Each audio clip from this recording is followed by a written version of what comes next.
Hi hello friends, welcome back to Media Talks. நான் உங்கள் Mounika.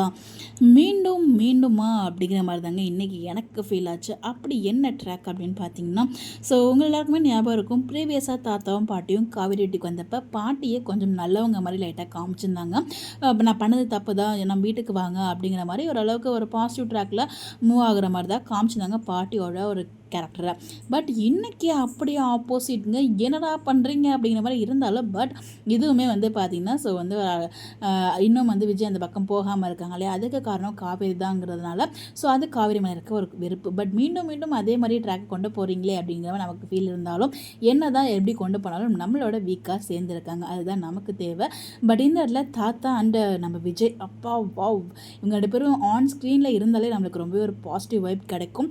So அந்த லைட்டாக வந்து சறுக்குன மாதிரி இருந்துச்சு தாத்தாவோட கேரக்டர்.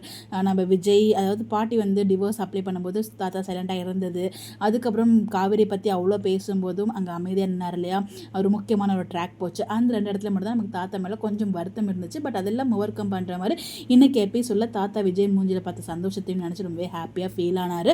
ஸோ விஜயுமே வந்து ரொம்ப ஹாப்பியாக இருக்கிறாரு அப்படின்னு தான் அவர் புரிஞ்சுக்கிட்டார். பட் எங்கே இருந்தாலும் நீ ஹாப்பியாக இருக்கிறதாப்பா எனக்கு வேணும், நீ வரலைங்கிறது ஒரு பக்கம் வருத்தம் இருந்தாலும் இது எனக்கு சந்தோஷமாக தான் இருக்குது அப்படிங்கிற மாதிரி தாத்தா சொல்லியிருப்பார். பட் அப்படியே பாட்டி பக்கம் போனோன்னா, பாட்டி ஃபுல் போன வாரத்துக்கு இந்த வாரம் என்னடா இவ்வளோ சேஞ்சஸா அப்படிங்கிற மாதிரி இருந்துச்சு. காவேரி ஃபேமிலி மேலேயும் காவேரி மேலேயும் அதே வெறுப்பு தான் இருந்துட்டுருக்காங்க. பட் காவேரிக்கு அந்த இடத்துல அந்த வீட்டுக்கு வந்தால் மதிப்பு இருக்காது. பொண்டாட்டிக்கு மதிப்பு இல்லாத இடத்துல நான் இருக்க முடியாது. ஸோ இந்த மாதிரி நேரத்தில் நான் என் பொண்டாட்டி கூட தான் இருக்கணும் அப்படின்னு சொல்லிட்டு தெளிவாக அவரோட பக்கம் இருக்க நியாயத்தை பாட்டிக்கிட்ட சொல்லி புரிய வைக்க ட்ரை பண்ணுறாரு. பட் பாட்டி புரிஞ்சுக்காமல் வேகமாக இங்கேருந்து கிளம்பி போய் காரில் உட்காந்துறாங்க. அந்த கார் நம்மளால் மறக்கவே முடியாது.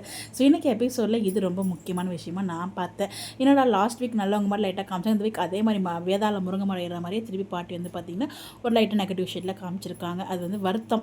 ஸோ இதை நம்ம அப்படி தான் பார்க்கணும்னு நினைக்கிறேன். நீங்கள் என்ன நினைக்கிறீங்க அப்படின்னு சொல்லி உங்களோட கருத்துக்களை மாதிரி கமெண்ட்டில் பதிவு பண்ணுங்கள்.